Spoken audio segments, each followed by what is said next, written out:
good afternoon, good evening. Welcome again to this episode of the Note Closer Show. As always, I'm Scott Carson, your host. Excited to be here today.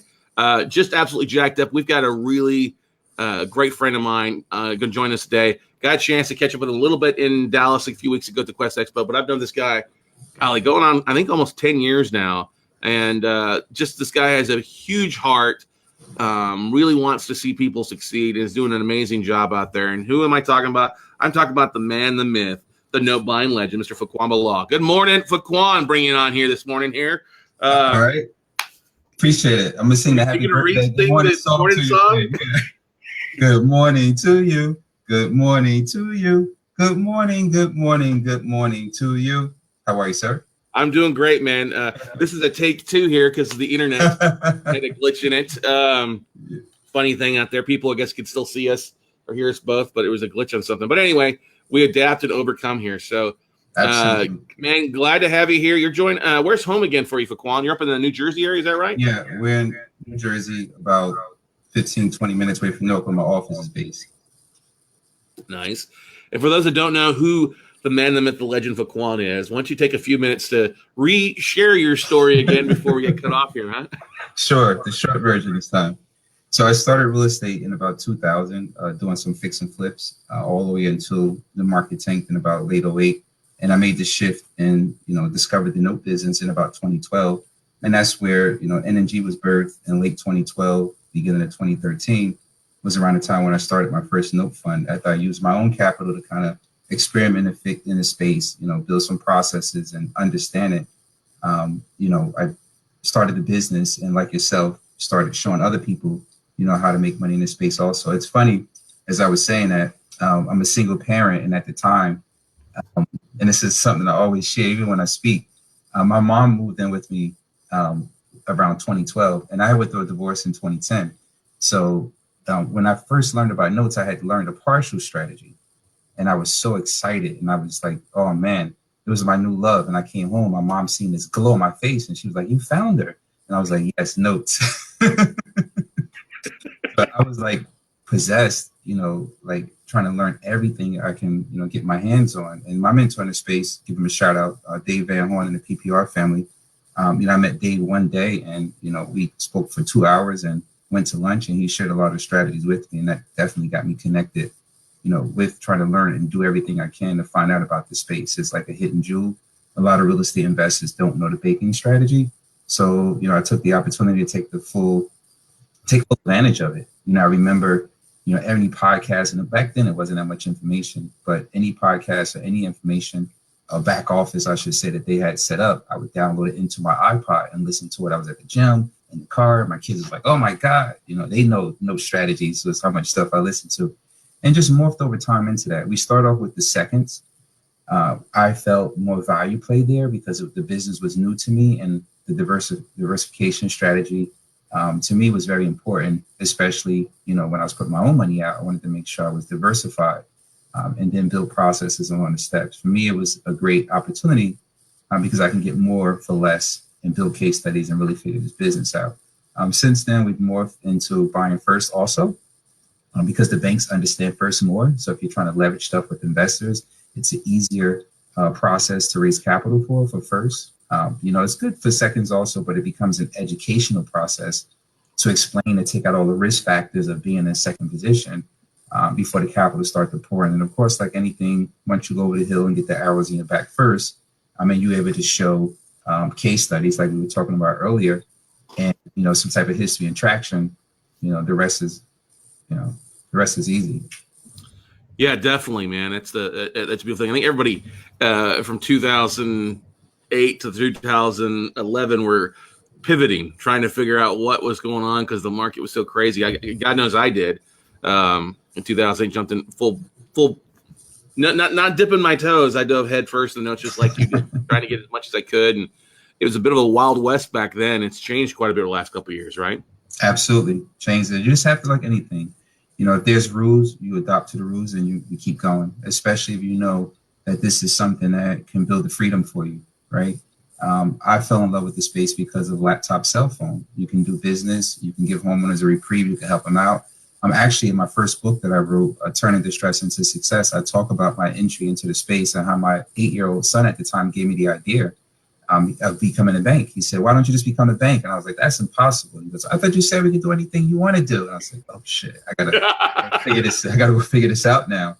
And that led me researching, how a fund is established, how to raise capital and stuff like that. It was a big barrier. Raising capital is a whole nother business.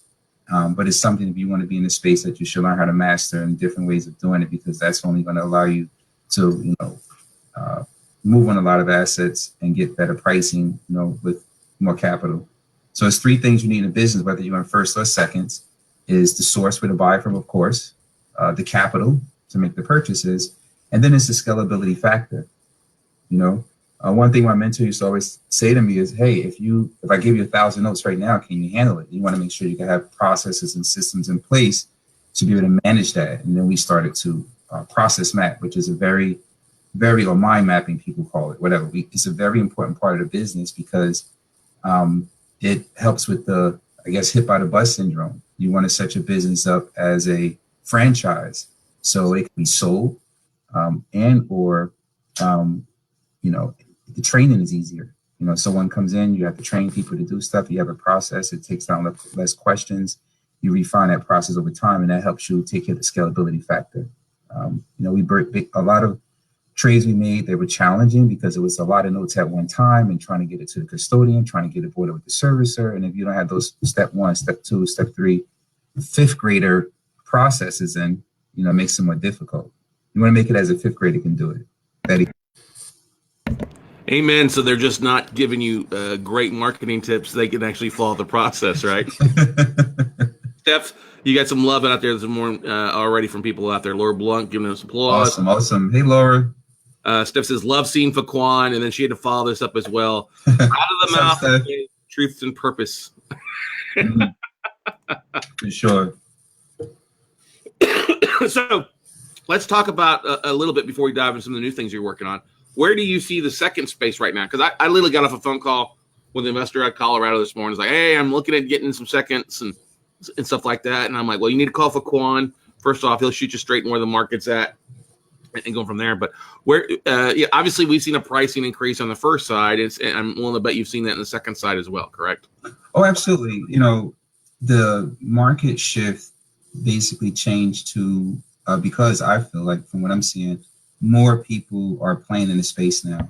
So, it's becoming, the pricing is a little bit more competitive, but, you have to figure out a way to continue to add value to what you're doing. And what I mean by that is by doing structured partnerships with other people, help you be able to take down bigger trades to be able to get the better pricing. So when I first came into space, stuff that was selling for, 10 or 15 cents is now trading between 18 and 22 cents.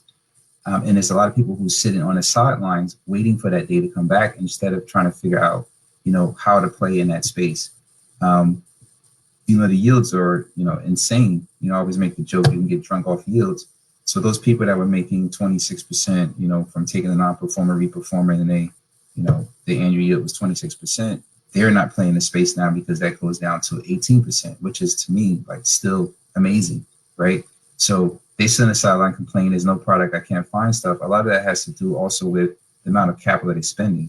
So those 50, 100,000, $200,000 buys that used to get that right price for, they're not out there anymore. You almost have to spend $2 or $3 million in order to get, decent pricing. And the guys that are in the space that's taking that stuff down, they're holding on to the paper and working it out. So now it's like the real estate market. When there's less trades that are out there, the pricing increases. It's a seller's market, basically. But there's still a lot of room to make money because the discount is still there. There's still a lot of room to add value to the homeowner by sharing a discount with them. There's still a lot of room, to get a decent yield where it makes sense to raise capital at, 6 to 8% or whatever it is. And then, you can arbitrage still have some performers in seconds at a 16 yield. If you're raising capital at 8 and 9, there's a nice spread there.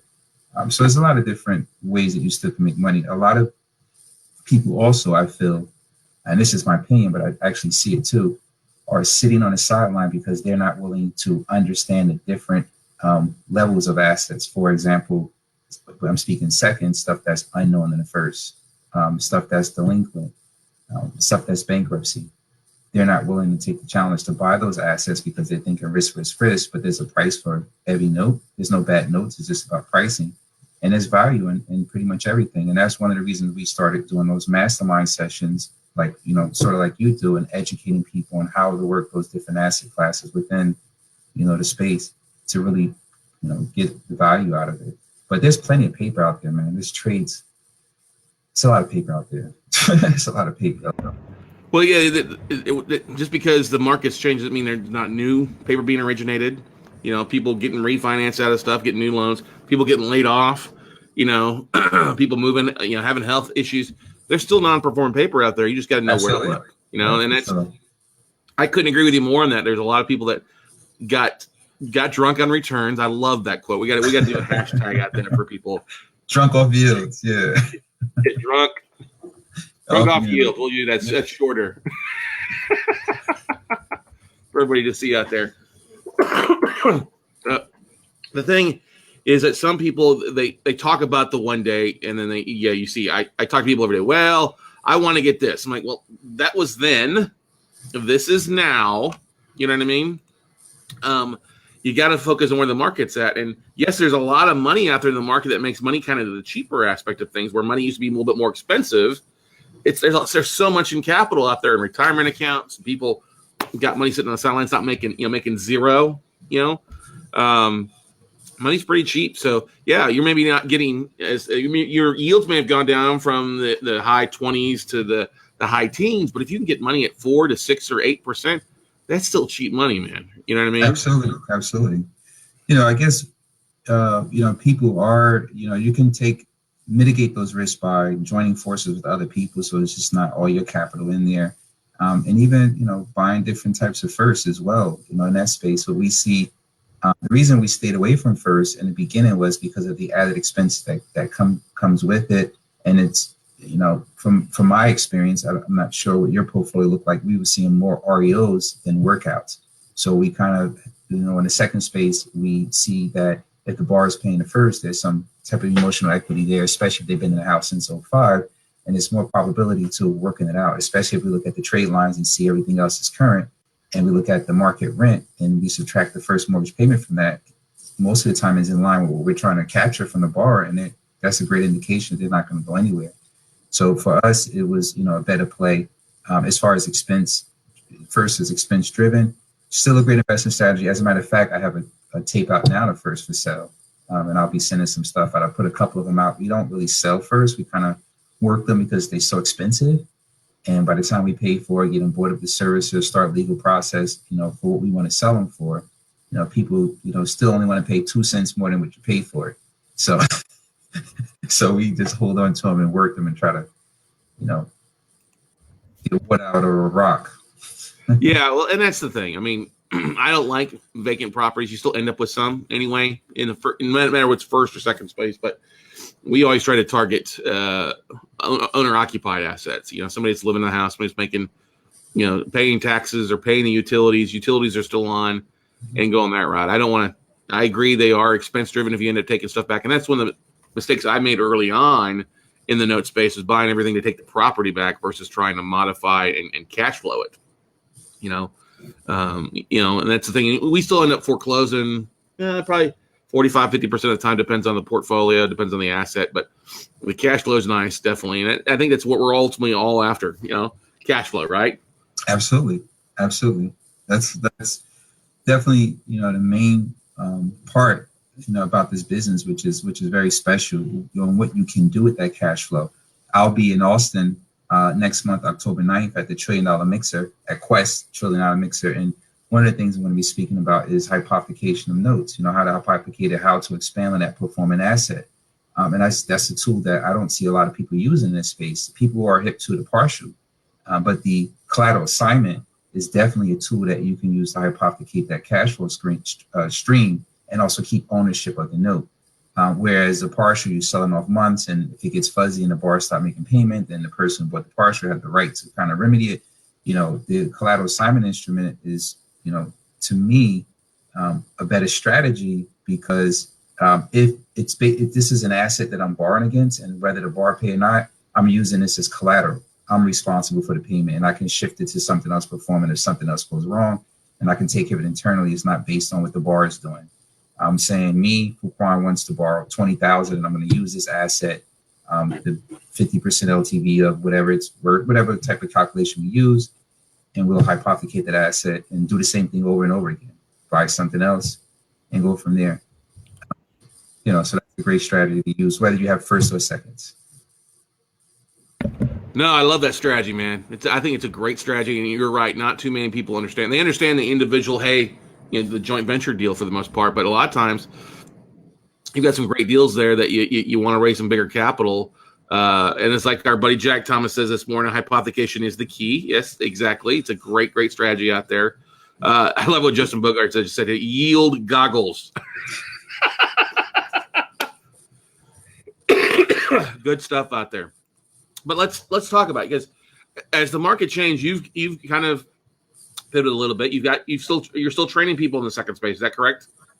Well, I stopped actually in 2017. I have enough content out there to do it, but I was creating a new fund.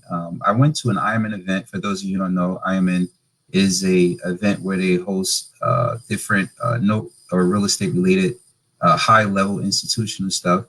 So I was attending those events. I actually got invited to be a guest speaker. I'm actually a panelist, to host a panel talking about notes at a real estate event. When I went to that event, it was, the big dogs were there. Guys that run $100 million funds. These guys are managing 10,000, 20, 50,000 single family units. And my goal that year for my personal portfolio was to get 10 properties. And I'm like, wow, this guy's managing 10,000. Like, what's going on? Like, what's the scalability look like? So I got the chance to pick their brain.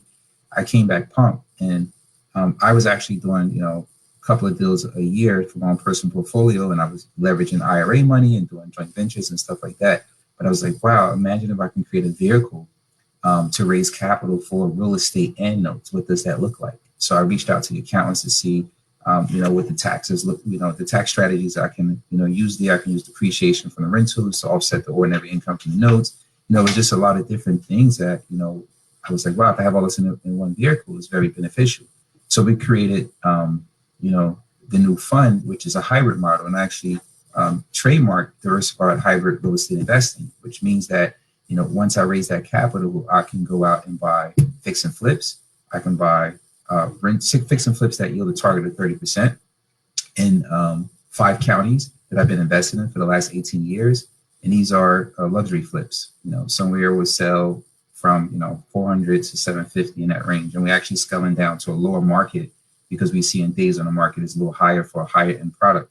So that's one piece in there. We have another piece where we do rentals, where we target a double-digit cap rate, rentals in C-class areas, subsidy tenants. And then we have the notes, which is first and seconds, performing and non-performing. So we try to focus on getting performing assets first with a yield of 16% minimum, so we can create an arbitrage, from our average cost of capital. But the money you get from selling notes in that vehicle, the money you get from selling the flips, the cash flow you get from the reperformance, the cash flow you get from the rentals, that just keeps liquidity in the fund. And, I don't have to wait for somebody with an IRA account to approve a mortgage for first lien position. I have the money available in the fund. I just can go execute once we pass the underwriting set in place. But that is what we're doing now, a little bit of both real estate and notes together. Good stuff. You're just taking advantage of what the market's offered in your area there, right? Wherever the opportunity is, we're going to deploy the capital, wherever the opportunity. We're not going to sit on the sideline and say, there are no seconds, there are no firsts. Because when you raise capital, you have costs, which is the interest. And, you have to put that money to work. So wherever the opportunities are, we chose to do the real estate local in New Jersey, where we're from, in 5 counties that myself and my business partner, Gerald, have been invested in. I'm also brought on a president, someone else who had, same level of experience in the real estate world that I had to kind of push and be an accountability tool to kind of help elevate, us to the next level. So that's been a good addition to the company as well. So that's what it is. It's focusing on the opportunities in the real estate sector. New Jersey is still the #1 foreclosure state. So there's a lot of opportunity here. And the note spaces through the relationships that I've created over the years, just trying to continue to leverage those relationships with the vendors, sellers, aggregators, brokers, and stuff like that. question I have for you, Fuquan, are you buying notes in Jersey, or are you just like, I'm buying my seconds in other markets because of the foreclosure process? But I've said this before about New Jersey. I think New Jersey is a great foreclosure market if you're buying there on the little higher end, like you talking about doing, because once it's foreclosed, you don't have to worry about the 2-year foreclosure time frame because it's already been done for you, right? Yeah, so we're not cherry picking. We're buying pools. So, whatever states that fall in that pool, we'll buy. And if it's profitable, we'll work the asset. We are aware of the timeline for judicial states take longer, but it's still profitable, right? Interest is still accruing, right? That's not stopping.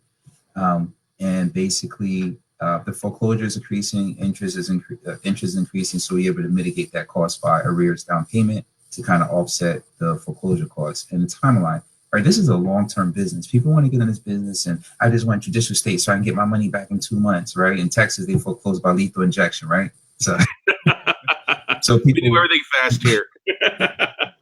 People want money fast, but this is for me long-term strategy.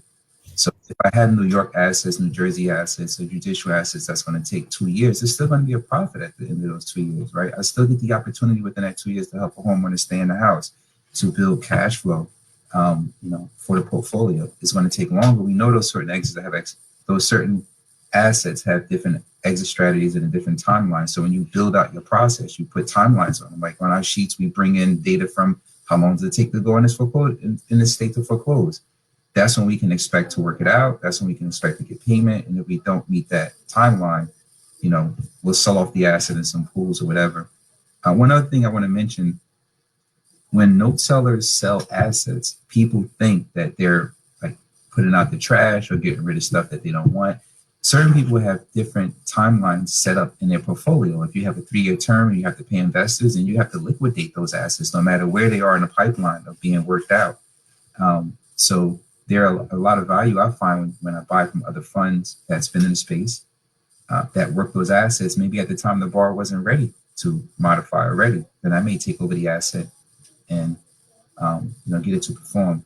A lot of the real estate and note events that I go to, I also try to seek out people who got in the second space or first space who's not doing well with their portfolio and buy those assets from them one-off. And that gives me the opportunity to cherry pick or buy into my IRA account because it's from another entity and take advantage of that as well.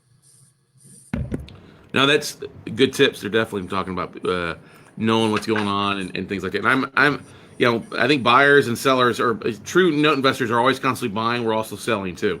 Depends on what stuff, depending on what our focus is of our portfolio. It's a really good point. That some people like, hey, we just closing a fund. It doesn't mean it's a bad asset. It just means that we've got our in-house constraints or time to get things rock and rolling again, a different route, or going out and rinsing and recycling or moving those funds from assets tied up in an entity, cash, and then moving that cash into a new fund with different focus and stuff. So let's talk about your fund a little bit. People always love to hear, how are you raising capital? Where are you targeting to raise that capital at? Well, through the leveraging the relationships that we established over the years. So raising capital is a whole nother business. We're seeking out broker dealers, registered investment advisors, and we're putting ourselves in a place where the ultra wealth is and the accredited investors are, whether it's fundraising events, yacht clubs, wherever those events are, we're putting ourselves in that place. Most of the time when we attend note events is to add value by sharing the knowledge that we know, helping, to increase our brand. You really don't raise capital too much at those events because there's a lot of active people. You may find joint ventures. We have a fund. We're not looking for that. So when we go to those events, it's just adding value and pretty much establishing our footprint more in the marketplace. But we attend different events where those people are and try to see where we fit in at and establish those relationships, right? So a lot of this stuff is taught actually at a lot of the note events. I've seen you do stuff on raising capital, Rotary clubs, yacht clubs, different places where you need to put yourself and establish those relationships. If you live in a good area, it could be a PTA meeting with other parents. It could be a football game and establishing relationships with other parents that, are accredited. It just depends on, where you live at and what you're around, country club, different things like that, attending social events there, connecting with those people. And then showing your track record, of course. People are going to invest in you because they don't know the company. So if you connect with them and they see that, you have integrity and all those other attributes that they can resonate to, they're going to do business with you. But it's a whole nother business. It's something that I'm still figuring out and learning as I go along. And I have mentored people who teach me certain things and, what I should have together, pitch deck or whatever to be able to present better. I go listen to people who raise capital, family office events, and see basically, how they're pitching from the stage and how the family office is looking at them, what underwriting process they're looking at in order to qualify you to deal with them on that level, because most of us guys are 100 million, 200 million. So even at the Ironman events, it's a whole different level, but at least I'm able to understand what it looks like from the top down. So as I'm working my way up, I can have those processes and everything in place. I'm so glad you brought that up earlier on and just now too, taking it from a different view. I think so many times real estate investors, and this is not note investors, but real estate investors get so inundated and bogged down to where they're at today. They have a hard time seeing that next level or seeing something if they take it to a whole different level. Instead of doing 10 deals in a year, they're doing 100 deals in a year. And it's a whole different animal. And one of the best bit of advice or the best philosophy I've ever heard is that we're all right here and we all want to be up here, but sometimes our heads got to get in that right spot too to get us there first before our business can get up there. And I know you're a big advocator of self-improvement and listening to blogs or reading blogs and listening to tapes and stuff like that. What would you say has probably been the most impactful thing? Is it the attending Ironman and talking to these guys? The bigger, I guess you could say, the bigger funds out there to help you see from a different angle? Or has it been somebody that you listen to as a mentor? I know Dave Van Horn you talked about beforehand. Dave's a great guy. Obviously a giant in the note space and a friend as well. Learned a lot from him over the years too. What do you think has been the biggest mind shift for you in the last few years, Fuquan? Definitely attending more institutional events, the service and conference and techs that they have every year, finding out regulation from the top down, what it's looking like before you hit the smaller players. Just staying abreast of all that information and putting yourself in a room with higher level people, right? If you want to swim with the eagles, don't fly. If you want to swim with the eagles, don't fly with the ducks, basically. So, always staying around that. And environment is everything. Environment definitely helps you grow to the next level. So I need to see what mindset these people are in so I can adapt, right? That's the reason we join mastermind groups and everything else, so we can grow faster by leveraging that experience and that knowledge. So I always try to put myself around key people, so I can be able to move to the next level. But internally for me, I do every day listen to, things that will keep my mindset right. Whether it's Les Brown, Jim Rohn, Tony Robbins, whoever, those guys are on my playlist and it's part of my morning rituals to get my mind right, and then journal and work on my goals. All of that stuff is important because you can't build your business until you build yourself first. So, yeah. You got to be hungry. For sure. Les is hungry. Yeah, exactly. Les is great. Had a chance to hang out with him sometime out in San Diego at a couple different events. That's awesome. He's a great guy, and all those names you mentioned, Jim Rohn, Tony Robbins, Gary Vaynerchuk, stuff like that. It's definitely of great programming. And I'm a big believer, and I've seen this happen. We're an average of the 5 people that we spend the most of my time with. Yep. And if you're not happy where you're at, look at the 5 people you spend the most of my time with, and it's probably time to get new friends or go hang out in different places. And I love what you said about when I asked about raising capital. It's not hanging out in the normal spots that you're hanging out now. You're going to the country clubs. You're going out to different things. You're expanding your mind. You're going and hanging out where the money's at and just being there and just talking with people, right? Yep. As they say, if you have more friends on Facebook than you have in your bank account, you need to change your friends. Amen to that. I loved also that you talked about going out to the family office events and seeing how the big guys, raising $100, $200 million, how they're doing. We had Sal Buscemi from Dandrew on yesterday afternoon, was it? I believe the day before, talking about what he sees on the commercial side of space and seeing how people screw up. They don't know their deals. They don't know the time frames. They don't have the, their pitch book down to really be able to share what's going on with the asset class or with what they're kind of pitching their investors. Because let's face it, investors most of the time, they don't want to be in the day in, day out activities of the rental. They don't want to be the ones collecting rent or collecting mortgage payments. They want to know that their stuff's can be secure. They can trust you. And then they're going to see about what type of returns they can get, right? Yep. That's for sure. And that's one of the reasons why we created that diversified hybrid real estate investor model, to put us in a different space, right? Even when I go to events, they say, well, this person does that too, and they're raising capital for that. How are you different? How do you compare yourself? Well, we don't compare ourselves to anybody because our model is completely different. We're doing real estate and notes in the same vehicle. And there's not too many other people that's doing that. They have a fun. Some people are doing maybe in their personal portfolio rehab and stuff, but I haven't seen it in the circle that I'm in. People who have that mixture of both asset classes in the same vehicle, and that's what differentiate us from those other models that are out there that sell seconds or sell first or do those things. So that was the next for us to pivot in the market. And for me to foresee, hey, I'm doing this in my own personal portfolio. Now I can have investors also benefit from this, getting returns and kind of create more equity in this fund by the real estate, cash flow, fix and flip sales, selling notes to my downline, and also reperforming assets all together. What would you say is the biggest mistake you've made that you've learned from? Well, that's what I look at them as lessons. I don't look at them as mistakes. Sure.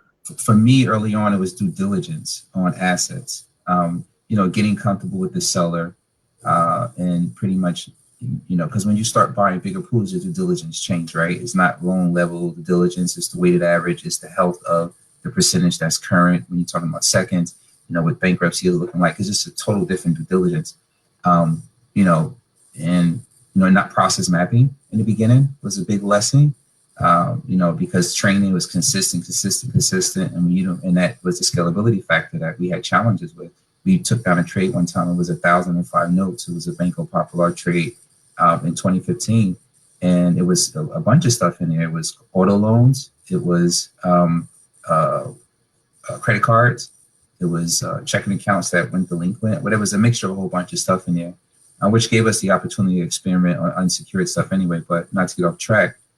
That trade really was the biggest lesson for me, because to get that data in, to really go through the loan level due diligence, understand the asset, not having the systems in place to really churn it out, the scrapers, I had to develop scrapers back then to be able to, analyze stuff quick and fast. So that was like, oh my God, we went through like an 8-10 month bottleneck period where it was a lot of frustration. And from that, we grew because we built those processes to help us be able to look at notes faster, easier, and everything else. So that what I would say was the biggest lesson in this space, is that scalability factor, right? That's important.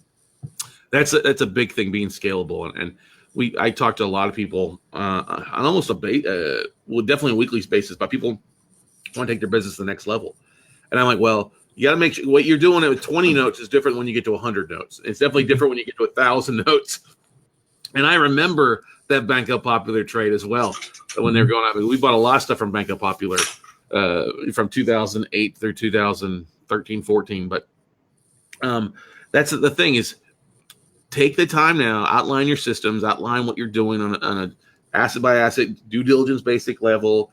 And that's the thing about portfolios. It's not every asset is going to be a home run hit out of the park. You're going to get a lot of base hits. All right. A lot of base hits, singles, doubles, triples, some home runs, some you're going to strike out on. But the fact that you take down that asset and it adds to that overall portfolio makes it that much more attractive to the seller to sell it to you, because you're taking some of their headaches off their plate, right? Absolutely. And I would say, for those of you who are out there buying, try to buy in a pool format, whether it's joint venture, if you have the capital to do it on your own, and start looking at it as the performance of the pool instead of the single asset. Because if you're looking at one asset by one asset, you're going to lose, right? There's assets that, there's pools that we purchase basically to give us that more diverse play. And, it gives us tax advantages also. So we take losses that goes against the gains when we sell assets. So the pool purchase give you that ability to be able to maneuver more. If you're buying one, then you're looking at it as one note, expense for one note. If I lose, I lost money. When you buy a pool, is how did the pool perform overall? So start looking at it, from that view, and it'll be more profitable for you and easier for you to take, to mitigate more risk when you're buying unknown stuff that you're not familiar with. Exactly. That's a great point there out there. Where do you see the market going in the next 6 to 12 months? I know you don't have a crystal ball. Get it? I'm not holding. You're not accountable to anything you say on here right now. But that's a question I get. People are always asking, well, should I hang around and wait for 6 months? Should I be buying now? Should I wait 12 months, 24 months? I had guys like, listen, don't wait 24 months to be putting money in the market. You can be in and out in 24 markets in some things, and other things you can be into it, be making a good return for the next 5, 10, 15 years as well, too. It all depends on the asset class. But where do you see the note market going? And let's just start with first with the seconds, and we'll jump over on the first side here afterwards. Where do you see the second space kind of happening? Well, both of them really. See, I have an abundance mindset, and I don't really try to look at what issues or problems are coming in the future. The news is important, but I don't focus on that. Like I'm in NNG world, Fuquan Bilal world. So for me is basically constantly seeking the opportunities where I can add value to other people, and also continue to get the discount that I'm getting, whether it's first or second. So wherever the market ends at, I know I'm putting processes and systems in place to be able to take advantage of what's next to come. So some of the things that we are doing is we're liquidating some of the real estate stuff, even my own personal portfolio. We're liquidating some of the note stuff so we can have that capital ready during that timeline. So if the market shifts, we can take advantage wherever it turns, whether it's going to be more real estate or whether it's going to be more notes.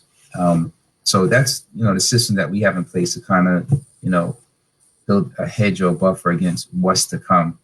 I learned a big lesson, in 2008, because I was fixing and flipping. I didn't have any cash flow coming in. I didn't believe in being a landlord. I saw that it's too much of a challenge.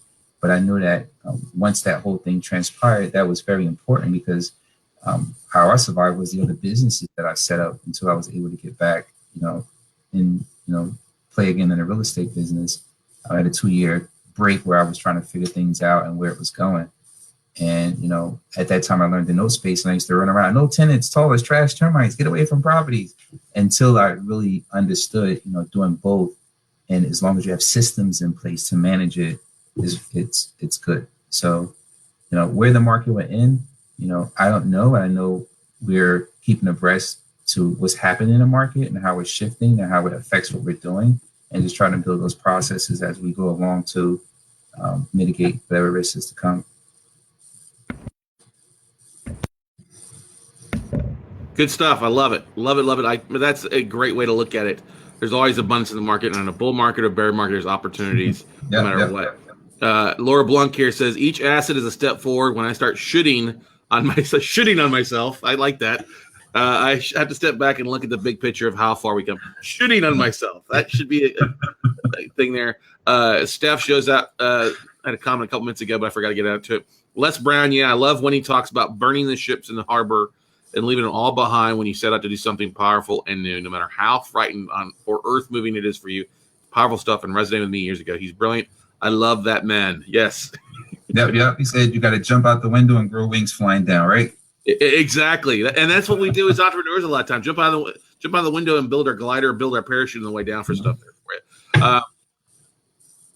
So you're coming out here, coming in my hometown, which I love. Yeah, for sure. Let's talk about that, because we all want to be a part of Fuquan's World. Excellent. Gotta get that hashtag. But you're coming out here to Austin on October the 9th. It's a Tuesday. Here in Austin, that's the Quest IRA $1 trillion mixer. Yes, sir. Glad to have you here. I would say if you're going to fly in earlier in the day, we give you a little bit of the tour, but get here and you're flying at noon. You'll probably get there about 6 o'clock is 6:30, I think is when it kicks off. Yes. Cool. I'm going to try to adjust my schedule, make sure I'm in town for that. Come out and maybe grab dinner, give you the nickel tour there. And then you're flying out the next day back home? Yeah, the next morning back home. I want to make sure I'm making it home to pick up my 10-year-old from school. That's very important. That's good stuff. Now, I have an oddball question. May not be an oddball question, because I'm sure a lot of people there. You got your son. Obviously, sounds like he's a scholar and a knowledgeable kid there. Listen to what Dad's teaching, hearing the vibes that you're putting out with the positive energy and stuff like that too. You got him as a junior note investor yet? Yeah, so I have two boys, one 16 and one 10. My youngest is more open to understanding, the business. He wants to come to the meetings. I was going to equity trust event and Quest event. He was like, I want to go. And I was like, it's I want to bring you because, of course, you'll learn a lot, but it'll be over your head and you'll get too much information at one time because that happens to me. But it's the right time for everything. I try to add value where I can and give them a little bit. Sometimes you listen to my conference calls and they both go out with me to the properties. We actually have a property management company that we have in place. We own assets under it since 2016. They have responsibilities. A lot of some of the videos you see from earlier on, from like probably, maybe up until 3 months ago, my oldest son, he goes out and shoot those videos and edit. And that's how I pay them to put money in their IRA account and stuff like that. So they're actively involved in the business. In the wintertime, I'll take them out to maybe 2 or 3 properties. Some of my nephews throw them in the truck to go shovel some properties so they can really earn money through the labor process to understand what the contractors are going through and respect, how that business works. So I keep them active in a business. So, whether they, if they retain just a little bit of it, just the foundation, that's great. Whatever they choose to do, at least they have a foundation of understanding how real estate works. So we have all that trust and all that stuff set up, and they have IRA accounts. They understand how that works. So, love it, man. Absolutely love it. That just makes my heart glow, man. Yeah. I told my 10-year-old when he goes to school, asking if his friends, if they have an IRA account, a Roth.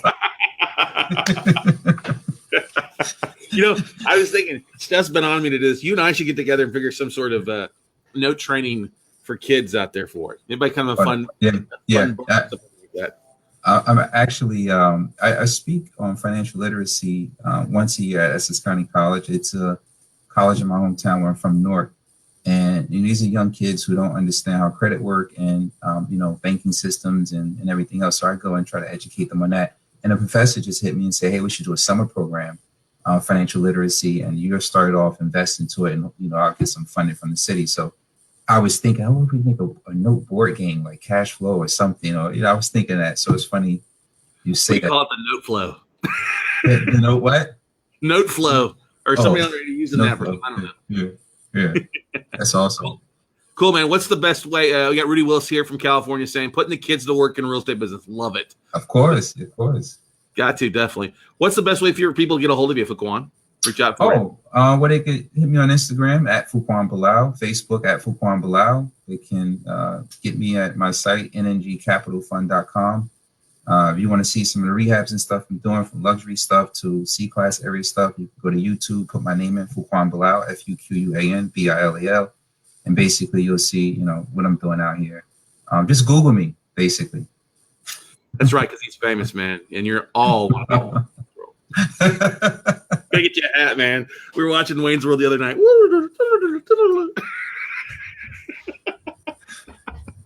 But if anybody needs any help, just let me know. I want to plug this, pfrei.co. This is a little premature, but I'll give it to you first, Scott. pfrei.co. This is going to be the platform where pfrico.com. PF, Passion for Real Estate Investment. PFREI.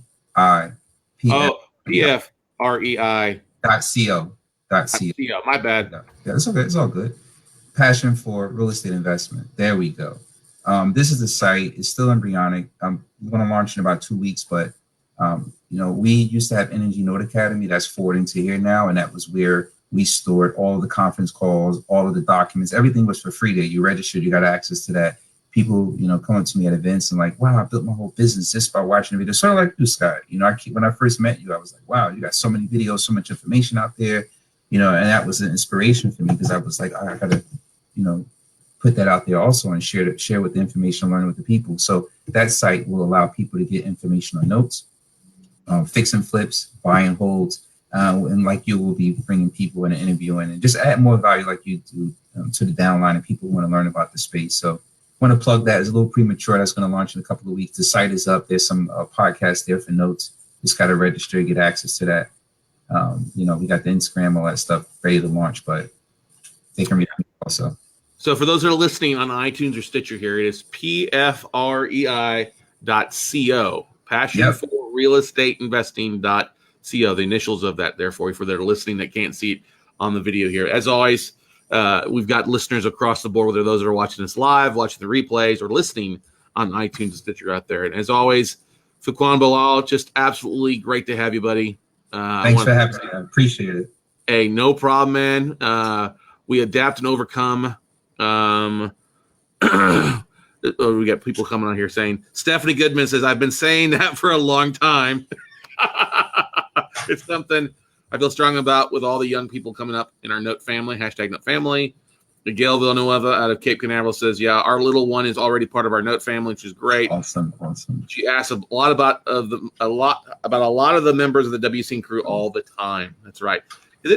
Whether you like it or not, it's still a small, intimate space in the Note space, right, Fuquan? Absolutely. Yep.